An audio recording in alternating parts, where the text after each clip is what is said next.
Y ahora le aprecio mucho a Pablo Gómez Mont, ¿sí? De la Barra Mexicana de Abogados. Es un especialista en este tema, allá. Pablo, ¿cómo estás? Buenas tardes. Hola Joaquín, buenas tardes. Saludos a ti y a todo tu auditorio. A ver, ¿qué es lo que sigue ahora allá en Nueva York? Cuéntanos, ya estuviste atento a todas las declaraciones de la fiscal de Estados Unidos, de los fiscales de Florida, de Nueva York, de Texas, del director del FBI, del director de la DEA. Y por supuesto, Joaquín, hay que ubicar lo que sucedió hoy para entender qué es lo que corresponde en el futuro. Y yo te diría que de la rueda de prensa de la fiscal general Pam Bondi hay que resaltar que los que usaron la voz, muchos de ellos usaron la palabra convicción.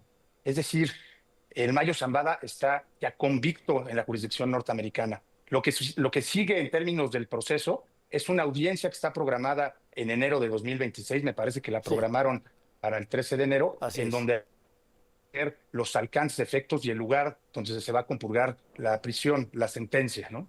Ahora dime, cuando el juez Kogan le dice a Zambada, ahora usted me tiene que convencer a mí de que es culpable, pues esto solo lo puede convencer con información, con nombres, con datos, con fechas, con cómplices, con montos, con expresiones de corrupción, con todo el imperio que creó y fortaleció durante casi medio siglo.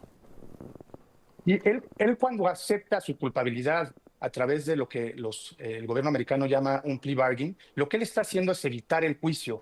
Y para activar un mecanismo de esta naturaleza, según mi entendimiento de las leyes norteamericanas y los procesos norteamericanos y las costumbres, ese procedimiento, ese acuerdo le presupone, primero, una parte fáctica, que es los cargos, la acusación, una parte jurídica y una parte probatoria. Es decir, para que el Mayo y su defensa hayan decidido ir por el camino de aceptar la culpabilidad, tendría que haber mínimamente que están correspondidos con algún registro o alguna evidencia dentro de los expedientes que integró la justicia americana. Entonces, eso es lo que se va a revisar ahora y también el juez debe de revisar.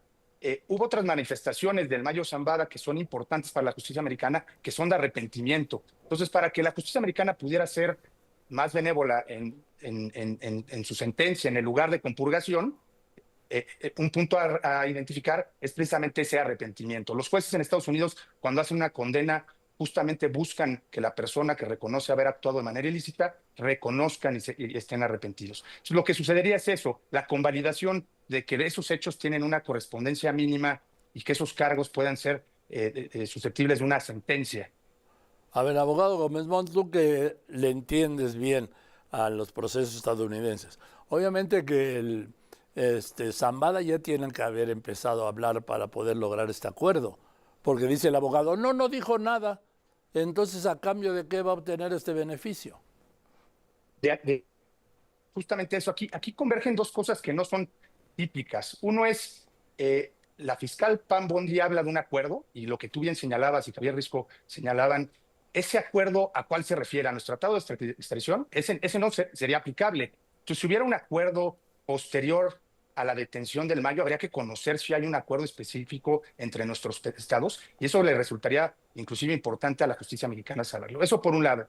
Y por el otro lado, el abogado, las manifestaciones del abogado que establece que su cliente no va a cooperar ni que el acuerdo signifique cooperación. Esto es importante porque sí se pudo haber establecido que no implica colaboración. En el caso del hijo del Mayo Zambada, el acuerdo que finalmente hizo público el Departamento de Justicia, ahí expresamente sí se establecía como condicionante que hubiera una cooperación total. Entonces, el acuerdo puede solo estar referido a evitar la pena de muerte y que él tenga prisión vitalicia. Y en ese sentido solo es la admisión de su culpabilidad y eso debería ser suficiente para que el Estado y que el gobierno no insista en la pena de muerte y con eso debería ser suficiente. Entonces hay que conocer los términos del acuerdo final Sí. que eventualmente el Departamento de Justicia tendría que hacer públicos. Ahora, pero lo que le dice el abogado Kogan a Zambada, que usted ahora está obligado a convencerme de que es culpable, pues solo le puede convencer con información. Parece que esa es la expectativa final del juez, pero mucho depende de los términos en los que se redactó ese acuerdo. Por eso llama la atención la manifestación del abogado. Si ante el juez se hizo esa promesa, sí puede supeditarse la efectividad de ese acuerdo precisamente una colaboración y a la entrega de información. Y ahí es donde va a ser importante qué postura va a asumir también nuestro gobierno. En fin, pues gracias, Pablo, porque tú eres perdón, sí. Tú eres un especialista, Pablo Gómez Mon, en el procesal estadounidense, y que es muy diferente al mexicano, y gracias por la explicación.